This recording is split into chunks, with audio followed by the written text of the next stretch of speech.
Queridos, nós vamos compartilhar hoje a palavra de Deus, que está no livro de Atos dos Apóstolos. É um livro que fala da história da primeira igreja e dos primeiros cristãos.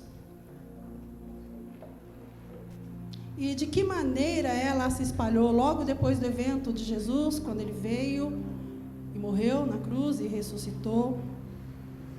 Logo depois a igreja se espalhou e de uma forma milagrosa e poderosa ela se espalhou. O livro de Atos, ele foi escrito por Lucas, o médico, ali entre o ano de 61 e 63 depois de Cristo. Então a gente vai ver que é um tempo bem recente mesmo após o acontecido.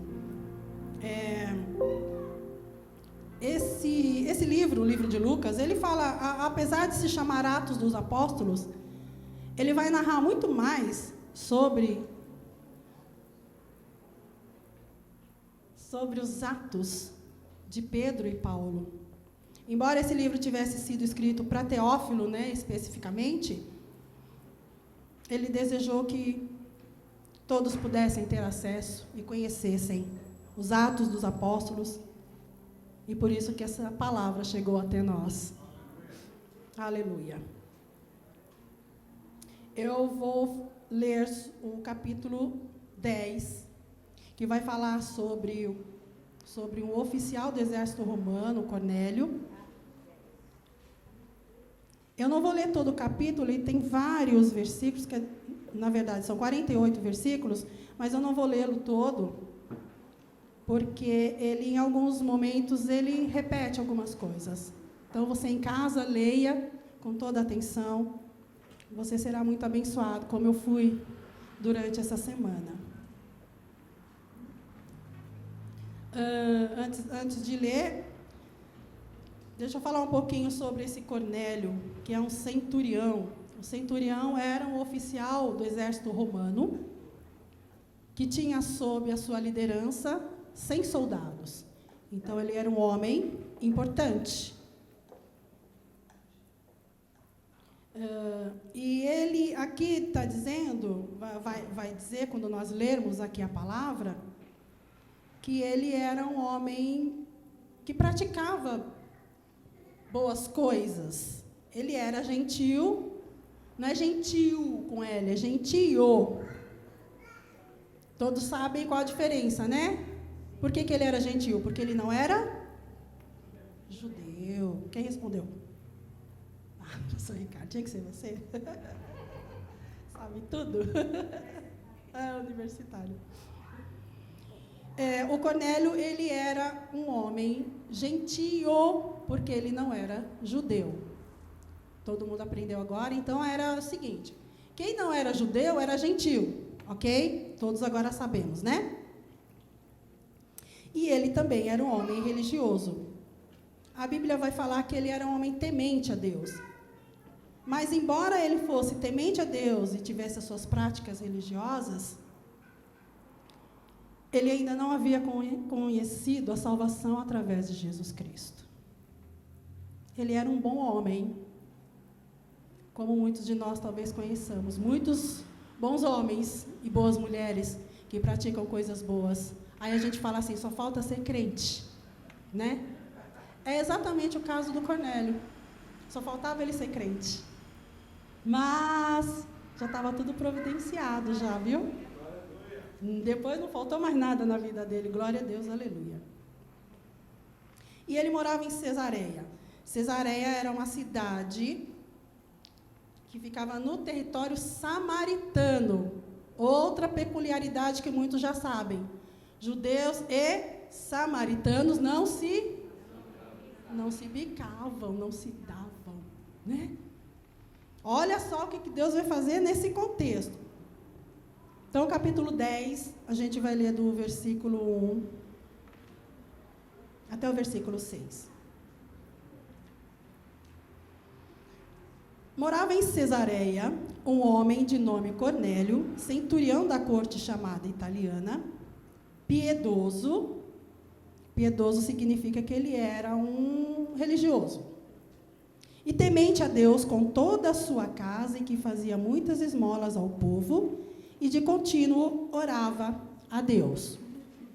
Esse homem observou claramente durante uma visão, cerca da hora 9ª do dia, que seria 3 horas da tarde, um anjo de Deus que se aproximou dele e lhe disse: Cornélio.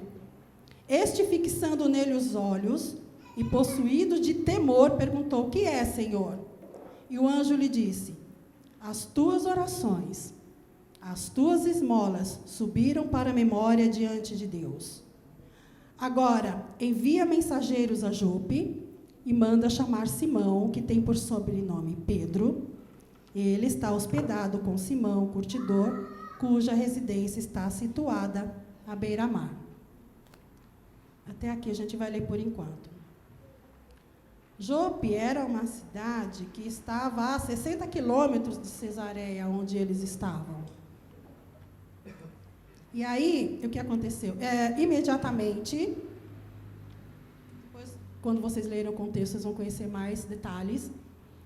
Ele solicitou aos seus funcionários que fossem para Jope chamar Pedro. Porque quando o Senhor falou para ele, manda chamar Pedro, ele imediatamente fez isso. Aí o que é interessante, que quando ele teve essa visão, ele estava orando às 3 horas, ele teve essa visão, lá em Jope, a 60 quilômetros, estava o Pedro. E aqui no verso 9, vai falar o seguinte, a gente vai ler do 9 até o 17. No dia seguinte, indo eles quem? Foram os funcionários do Cornélio que ele mandou ir para procurar Pedro em Jope, ok? No dia seguinte, indo eles de caminho, estando já perto da cidade, subiu Pedro ao eirado, que é o terraço da casa, por volta da hora 6ª, ou seja, ao meio-dia, a fim de orar. Estando com fome, quis comer, mas enquanto lhe preparavam a comida, sobreveio-lhe um êxtase. Temor, um temor reverente, uma alegria. Quem que já, orando, já sentiu êxtase? Quem sabe o que é um êxtase? Pouca gente. Pouquíssima gente sabe o que é êxtase, sabe o que é estar na presença de Deus e sentir essa alegria. É como se você saísse de você, né? É uma alegria tão incrível que a gente às vezes não sabe nem reproduzir. Então, quando ele teve esse êxtase, ele estava orando, ele viu o céu aberto e descendo um objeto como se fosse um grande lençol, o qual era abaixado à terra pelas 4 pontas, contendo toda sorte de quadrúpedes, répteis da terra e aves do céu. E ouviu-se uma voz que se dirigia a ele: levanta-te, Pedro, mata e come. Mas Pedro replicou: de modo nenhum, Senhor, porque jamais comi coisa alguma comum e imunda. Segunda vez, a voz lhe falou: ao que Deus purificou, não consideres comum. Sucedeu isso por 3 vezes, e logo aquele objeto foi recolhido ao céu. Aqui uma curiosidade. O judeu, ele não comia carne de porco, ele tinha esse costume. E quando ele teve esta visão, ele ficou encafifado, de fato. Ele provavelmente aqui, quando ele falou de modo nenhum, Senhor, ele talvez até imaginou: poxa, se eu falar que eu vou comer, eu vou estar desobedecendo. Eu nunca comi isso, é natural do povo. O povo judeu, eles tinham esse rito bem certo, né? E até hoje, exatamente. E isso aconteceu por 3 vezes. alguma semelhança com alguma outra situação que Pedro passou? Coincidência? Pois é. Eu fiquei pensando, esse Pedro poderia colocar o nome aqui, a Adna. Cabecinha dura, misericórdia, só o Senhor mesmo. Mas eu não vou sozinha não, vou levar todo mundo junto, hein? Tamo junto, até o céu. E o verso 17 que diz, enquanto Pedro estava perplexo sobre qual seria o significado da visão, eis que os homens enviados da parte de Cornélio, tendo perguntado pela casa de Simão, pararam junto à porta. Então, enquanto Pedro estava tendo essa experiência, os homens que Cornélio havia mandado já estavam lá procurando por ele. Olha que interessante isso.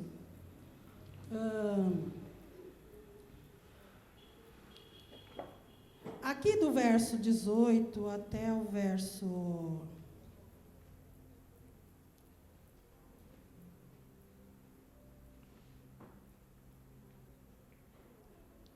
Até o verso... A gente vai pular bastante aqui, porque tem muitas coisas aqui que não há necessidade da gente compartilhar agora e também não há tempo. Então, os homens chegaram, falaram com Pedro e falaram, olha, o nosso senhor, o Cornélio, ele contou tudo o que aconteceu. Teve uma visão com você e aí o anjo pediu para vir te procurar. E aí ele entendeu qual era o significado daquela visão que ele havia tido. Eu fiquei imaginando aqui também, quando a gente... Eu quero fazer uma paradinha aqui só para a gente falar sobre uma coisa interessante. Sobre oração. Vocês repararam que Cornélio estava orando e o anjo veio e falou para ele, manda chamar o Pedro. Pedro estava orando e veio essa visão sobre ele e Deus falou com ele. Quando nós oramos, muitas coisas tremendas e sobrenaturais acontecem. Talvez não seja por acaso que esses dois homens estivessem em oração quando isso aconteceu. Quando nós estamos orando, o Espírito Santo de Deus tem mais acesso a nós, concordam? Do que quando nós estamos fazendo outras coisas e pensando em outras coisas. Então, nós podemos pensar o seguinte, que quando você orar e quando eu orar, Deus tem um propósito no reino dele que você precisa saber. Mas talvez você não compreenda, não entenda, porque aqui o Pedro não compreendeu o que significaria aquilo. Imagina, eu nunca jamais comi essas coisas. E aí o Senhor falou para ele, não é nada imundo, isso é coisa da sua cabeça. É você que disse que é imundo. É a religiosidade, às vezes, que faz a gente entender assim. Mas o propósito de Deus era mostrar mais lá na frente que o que ele achava que era imundo também seria santo e santificado pelo próprio Deus. Este era o plano de Deus, este era o propósito de Deus. Quando ele chegou lá na casa do Cornélio, ele passa a falar sobre salvação. Passa a pregar a eles. É um texto... por isso que eu não vou falar, porque vocês vão ter oportunidade de ler e vão conhecer esses detalhes de melhor forma. Quando ele chegou lá, as pessoas já estavam reunidas, já tinha uma célula esperando Pedro chegar. Por quê? Porque o Cornélio entendeu, este homem que virá aqui, ele vai trazer uma palavra importante para você que você precisa conhecer. Tá, você já é temente a Deus, você já faz boas obras, você já dá esmola. Mas você precisa de alguma coisa a mais. Só isso não é suficiente. E quando Pedro chegou, os próximos versículos, até o 36, ele vai relatar sobre isso. E no verso 36, Pedro diz assim para Cornélio: esta é a palavra que Deus enviou aos filhos de Israel. Era uma palavra que foi dada aos filhos de Israel, aos judeus, anunciando-lhes o evangelho da paz por meio de Jesus Cristo. Este é o Senhor de todos. Porque esta palavra que havia sido dada aos judeus, ela também chegaria ao coração dos gentios. E nós somos gentios, porque não somos judeus, é claro, né? Por isso essa palavra já estava destinada a chegar aos nossos corações. Porque essa era a vontade de Deus, é o propósito de Deus. Porque Jesus é Senhor de todos, não de apenas algumas pessoas.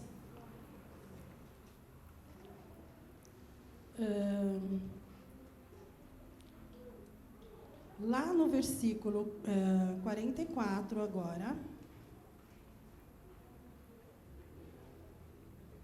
do 44 ao 48, eu quero ler. Bom, vocês compreenderam mais ou menos o contexto? Então, Cornélio era o centurião, ele era centurião do exército romano, ele teve uma visão, mandou chamar a Pedro. Pedro também teve uma visão, confirmando, e foi a Cesareia para pregar a palavra de Deus. Até aqui, ok? Estou resumindo bem, tá?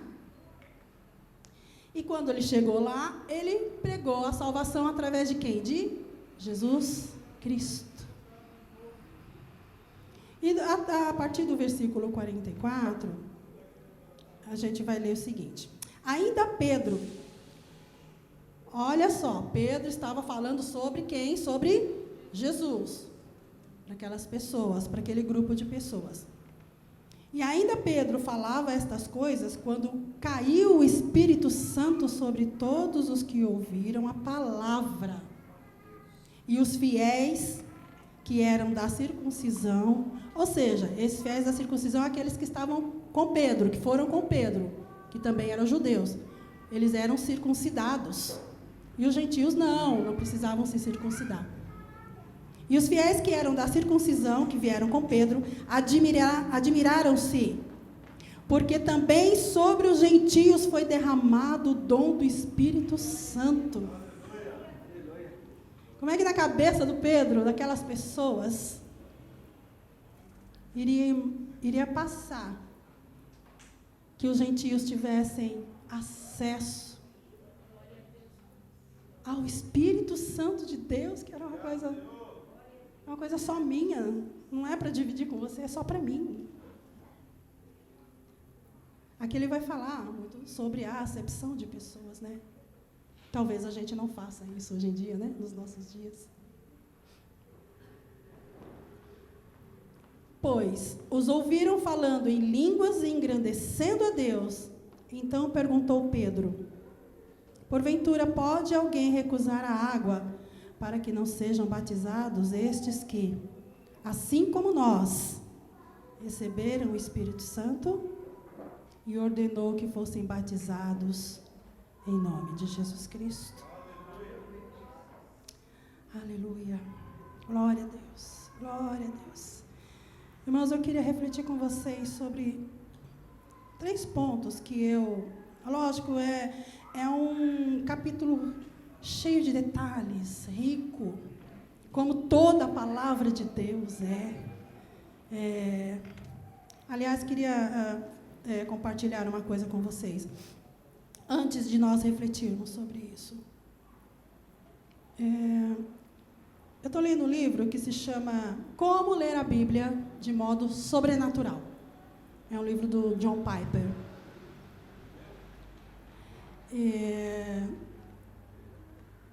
Eu tenho notado assim, que a experiência de ler a palavra de Deus, ela precisa ser de uma forma sobrenatural. Nós precisamos buscar ler a palavra de Deus de uma forma sobrenatural. Não da forma que às vezes a gente lê, naturalmente. Porque é um livro de fé. Porque é um livro vivo. Porque é um livro que transforma. E por quê? Porque é a verdade. A palavra de Deus diz: conhecereis a verdade, e a verdade vos libertará. Aleluia, aleluia. Eu nunca mais consegui ler a Bíblia de outra maneira que não seja, tenho que ter tempo para ler, porque até então eu fazia, já fiz muitas vezes, inclusive tenho que confessar, como que por obrigação. Vou ler pelo menos um versículo, pelo menos um capítulo. Isso nunca edificou meu coração, nunca me acrescentou em nada. Por quê? Porque às vezes a gente também tem a tendência de ler a palavra e tentar entender o que eu quero entender, ao invés de me deleitar nessa palavra para entender o que ela quer me dizer. É muito comum, às vezes, a gente até usar um texto e tirar do contexto, né? E usar aquela palavra, porque a gente quer que ela fale aquilo. Às vezes ela não está falando aquilo. E isso é um desperdício que a gente faz. Porque a palavra de Deus é tão maravilhosa. Eu fico assim, na ansiedade, na expectativa, quando vem à casa de Deus, porque eu preciso ouvir a palavra de Deus. Porque a palavra de Deus traz vida. A palavra de Deus cura. Já fui tantas vezes curada por ler a palavra de Deus.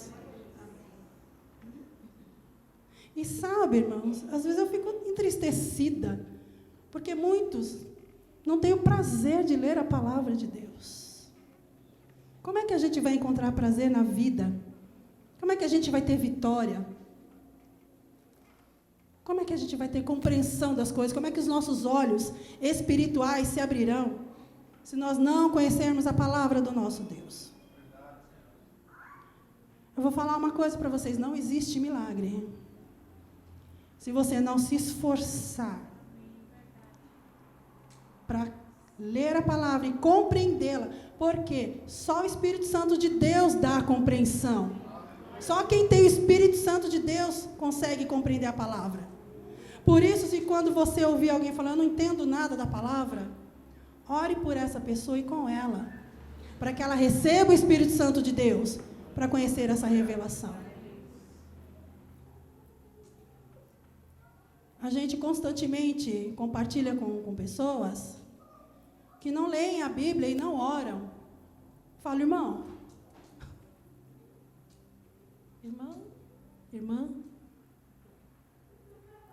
sem chance para você. Não existe você buscar alguém para ler a palavra para você e orar para você. Isso é bom, é importante, claro que é. Mas se você não buscar o seu Deus, você vai estar desperdiçando esta bênção. Um crente maduro é um crente que lê a Bíblia, que ora, que jejua, que compartilha, que ama, que abençoa.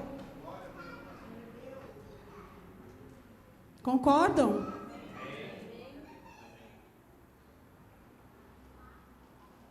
Não desperdice o seu tempo. Aliás, o nosso tempo passa muito rápido. Estou vendo eles ali. Daqui a pouco vocês vão, se Deus quiser, estarão com os seus filhinhos. Oh, glória a Deus, Nathan. Daqui a pouco o tempo passa rápido, né? Porque um ano para Deus, né? Porque um ano para Deus é como 1000 anos, então daqui 1000 anos. Também. O nosso tempo passa, gente, ele não volta mais. Nós temos que concordar aqui que a gente desperdiça muito o nosso tempo, né? E desperdiça com coisas que não são importantes, não são relevantes. É ou não é verdade? Eu também. Peço a Deus misericórdia para que eu também tenha essa consciência. Todos nós precisamos tê-la. E o Evangelho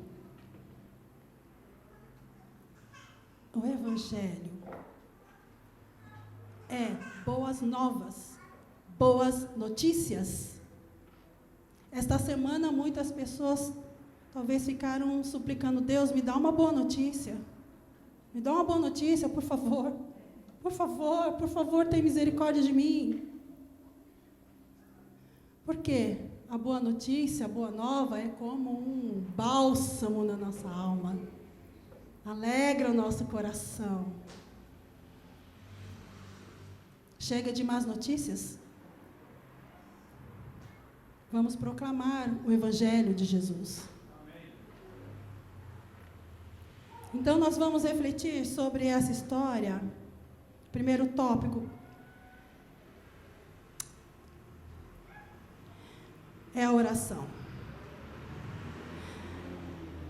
A Cornélio e a Pedro, Deus revela os seus propósitos e vontade. De que maneira? Através da oração. Talvez se eles não estivessem em oração, eles não saberiam qual seria a vontade e o propósito de Deus. Quer saber, irmão? Assim é comigo e com você. Se você não orar, você não vai conhecer o propósito de Deus para a sua vida. E é tão bom quando a gente sabe qual é a vontade de Deus para a nossa vida. Porque a gente vai fazer a coisa certa, não vai perder tempo errando. Vai fazer o que é certo. Vai andar no caminho certo. Vai obedecer. Vai se submeter à vontade de Deus. A vontade de Deus vai ser boa e perfeita. Nós devemos ouvir a voz de Deus, mas nós temos que calar a nossa voz. Eu não sei se você já percebeu, às vezes a gente está tão agitado, né? Quando vai orar, inclusive, né? Inquieto. E quando você se ajoelha lá para orar, é como se as suas palavras elas não passassem do teto. Alguém já teve essa experiência? Muitos de nós, né? Talvez todos nós.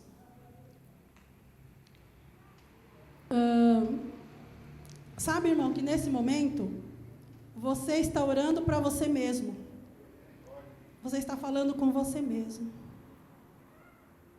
Por isso é necessário entender que nós precisamos buscar dentro de nós, ouvir a voz de Deus e calar a nossa voz. Porque senão a gente não consegue ouvir a voz do nosso Deus. Porque na voz dele nós saberemos qual é o caminho correto a seguir. Amém? A Bíblia fala lá em 1 Coríntios 3:9 que nós somos cooperadores de Deus. Nós não somos Deus, nós somos cooperadores de Deus. Nós cooperamos. Nesse evento aqui, o Pedro foi um cooperador da vontade de Deus, do propósito de Deus para a vida do Cornélio. E nós precisamos entender isso, que Deus quer nos usar. Ele quer nos usar. Nós precisamos buscar fazer a vontade do Senhor para que Ele nos use. Que Ele sonde os nossos corações e nos use como ponte, como flecha, de que maneira for. Às vezes é com uma palavra, às vezes é com uma oração, às vezes é um abraço, às vezes é ficando quietinho, não falando nada. Deixa Deus usar você. Não passe pela sua vida sem que você tenha esse desejo de ser usado por Deus, porque é a coisa mais maravilhosa que pode existir. A gente vai entender, eu tinha que estar aqui nesse momento. Como para mim, o privilégio que eu estou tendo de compartilhar a palavra com vocês, a alegria do meu coração de estar aqui, exatamente nesse momento, compartilhando a palavra do Deus que eu amo, daquele que me salvou, aquele que me transportou daquela treva imunda e me trouxe para a sua luz. Oh, aleluia. Obrigada, Senhor, por essa graça maravilhosa sobre a minha vida.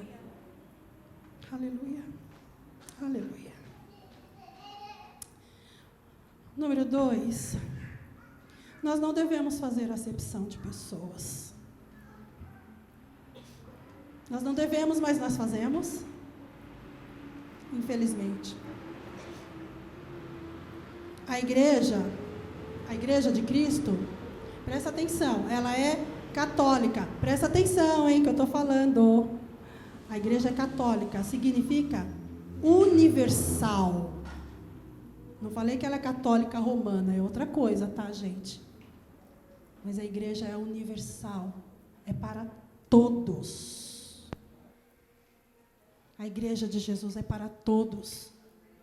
Ele não faz distinção de ninguém. Ele não fez nenhuma distinção com relação a mim, a você. Olha onde eu estou agora. Olha onde você está.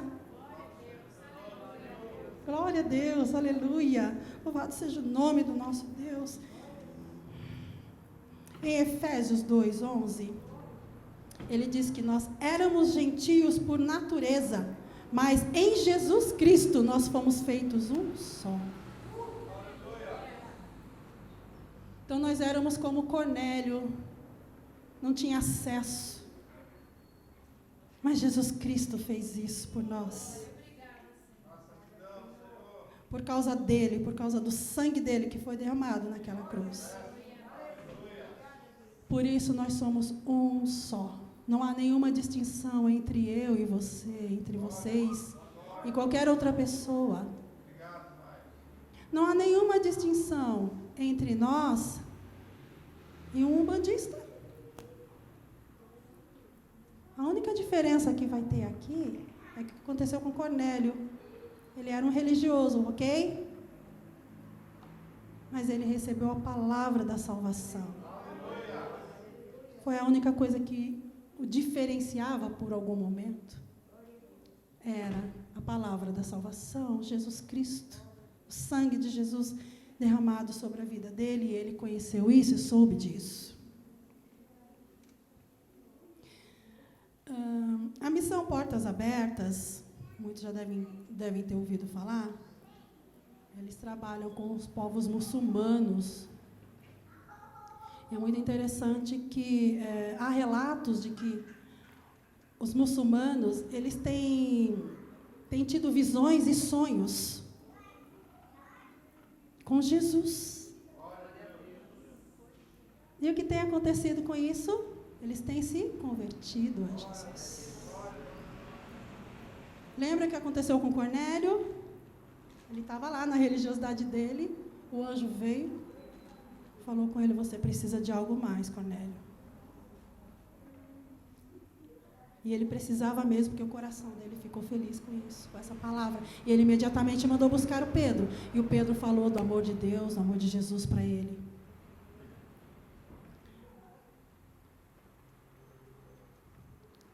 Isso é não fazer acepção de pessoas. Porque qualquer outra religião, qualquer outra religiosidade, são apenas práticas religiosas. Precisa ir além de tudo isso. Há muitos crentes que são religiosos. Crentes em Jesus, eu digo, né? Que são meros religiosos. Desperdiçando a graça de Deus. Não desfrutando dessa bênção. Porque isso faz você ser protegido, amado. O inimigo já não tem mais tanto acesso à sua vida. Lembra o que aconteceu com Jó? O diabo foi pedir permissão a Deus para tentá-lo. É isso que acontece com a gente também. Porque a Bíblia fala que o inimigo está ao nosso derredor, bramando como um leão para nos tragar. Mas ele está ao derredor. Mas os anjos do Senhor estão aqui, ao redor. Aleluia. Glória a Deus por isso. Você é protegido, é blindado, é amado, é cuidado.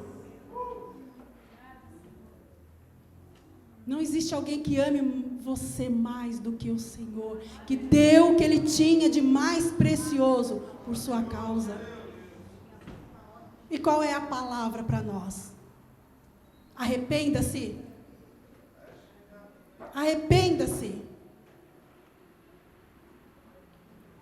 Nós somos pecadores, nós precisamos nos arrepender dos nossos pecados, consertar a nossa vida. Sabe por quê? Porque senão a bênção de Deus não vai vir. Como é que pode? Não pode. Não pode. Luz e trevas não se dão.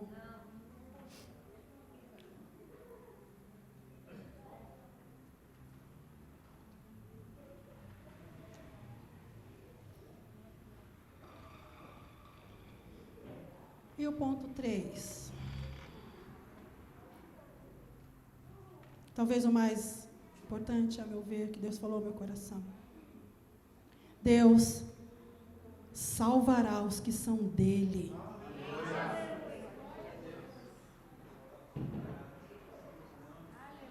Se você é dele, você há de ser salvo de alguma maneira. Pode ser dolorosa até. Não tem problema. O que importa é que sejamos salvos. Isso é que importa. Deus salvará os que são dele. E nós todos, hein? Não são só os líderes da igreja, não. Você também. É convocado para esta missão, de ir e pregar o evangelho a toda criatura. O jovem precisa pregar o evangelho lá na escola. Ele tem que chamar o pastor. Pastor, vem aqui na minha escola pregar para o meu amigo. Você é no seu trabalho, na sua casa. Essa convocação é para mim e para você. Você também tem essa responsabilidade. Algumas pessoas às vezes imaginam que só os pastores ou os evangelistas, eles têm que fazer esse trabalho. Não é. Esse é um trabalho seu também. Não se cale. Porque pregar o evangelho é uma atribuição que os anjos gostariam de ter, mas o Senhor concedeu a nós esse privilégio. Não tenha vergonha, não se envergonhe do evangelho. Porque se você se envergonhar, ele se envergonhará de você. Imagine Deus se envergonhando de nós. Já não basta, né, sermos pecadores, sermos maus e miseráveis. Eu quero ler com vocês Marcos 16.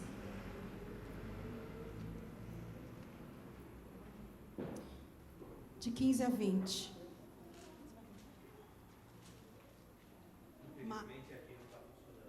Não.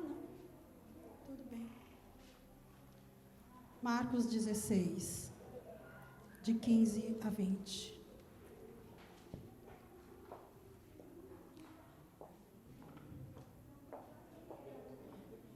E disse-lhes: Ide por todo o mundo, pregai o evangelho a toda criatura, sem acepção de pessoas.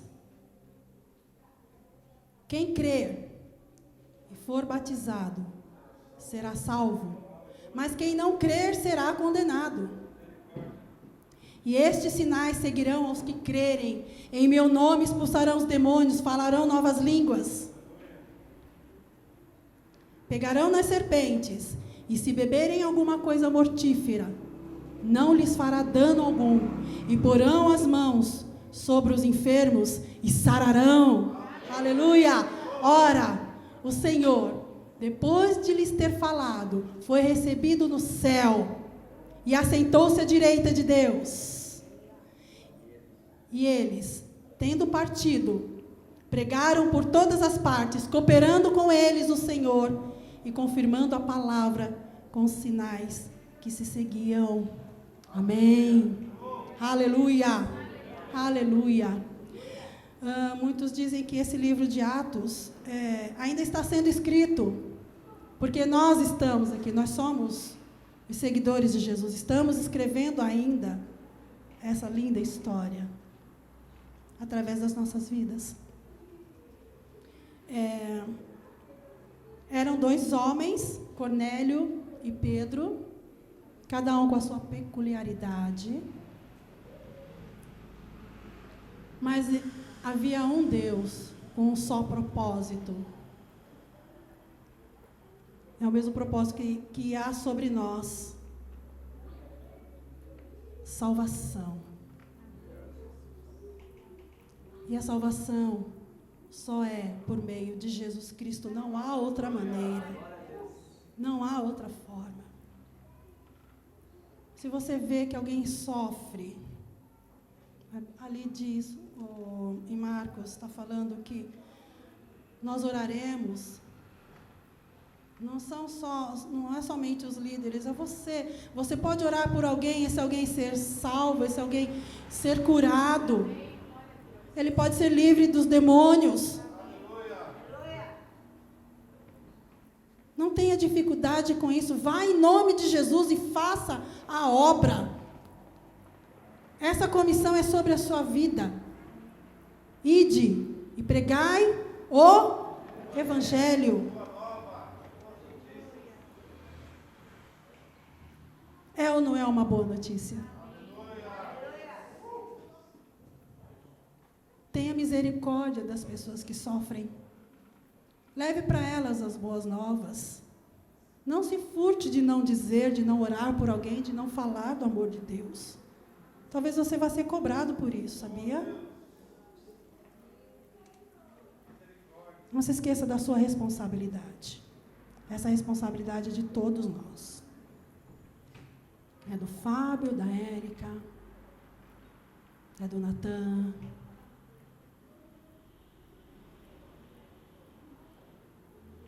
É de todos nós. Só uma coisa que eu vi que a Tabita está aí, só uma coisa que eu deixei de mencionar, é que lá em Jope, Pedro estava hospedado na casa do Simão, o curtidor. E lá em Jope, há alguns... No capítulo 9, mais especificamente, vai relatar que Pedro ressuscitou uma mulher que era discípula, uma mulher notável, diz a Bíblia. Ela era bem conhecida das pessoas. Ela chamava-se Tabita. Nós temos a nossa Tabita aqui, que é mais conhecida como Dorcas, né? Talvez a gente já tenha ouvido. Mas é a Tabita, a gente tem a nossa Tabita aqui, uma mulher notável também, né? Olha, a Bíblia que está falando. Se a Bíblia está falando, eu confio.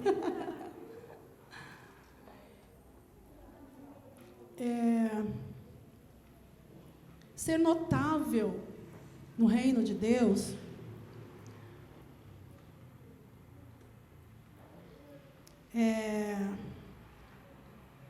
não significa que eu tenho sucesso. Ser notável no reino de Deus é ser o mais humilde de todos. Ser notável no reino de Deus é ser mais humilde que todos. Ser notável no reino de Deus é ser salvo através de Jesus Cristo, é crer em Jesus Cristo. Então, aquele grupo de pessoas creu na palavra que o Pedro levou. E foram salvos, foram batizados e foram salvos. E eles tiveram o privilégio de experimentar o Espírito Santo na vida deles. Que coisa mais incrível. Imaginando a história, eu falo, imagina, como é que o Espírito Santo vai falar com essas pessoas ali? Eles não merecem. Isso é para a gente entender que, quando nós fazemos acepção de pessoas, nós estamos desrespeitando a palavra do nosso Deus. Nós não estamos cumprindo a palavra de Deus. E a palavra de Deus diz que é bem-aventurado aquele que foi praticante, não apenas ouvinte da palavra de Deus. Que o Senhor nos dê a graça de sermos praticantes, de levar as boas novas. O mundo precisa de boas novas.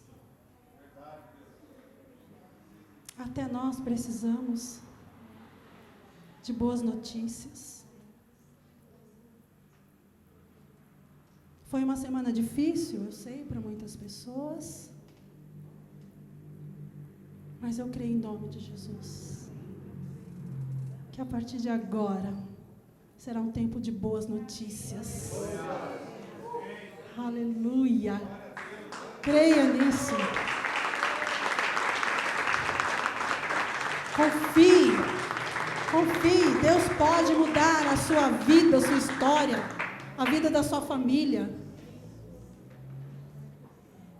Confie nisso de todo o teu coração.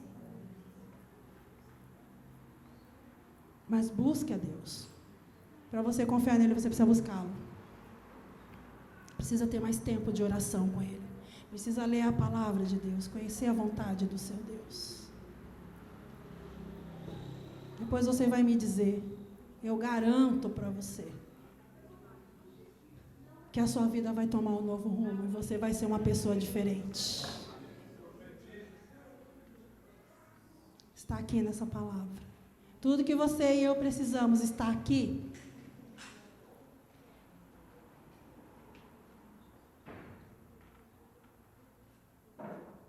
Se arrependa dos seus pecados. Busque a Deus enquanto há tempo para você. Que o Senhor nos dê essa oportunidade. Em nome de Jesus, a Ele toda a honra, toda a glória e todo o louvor. Amém. Obrigada, Jesus.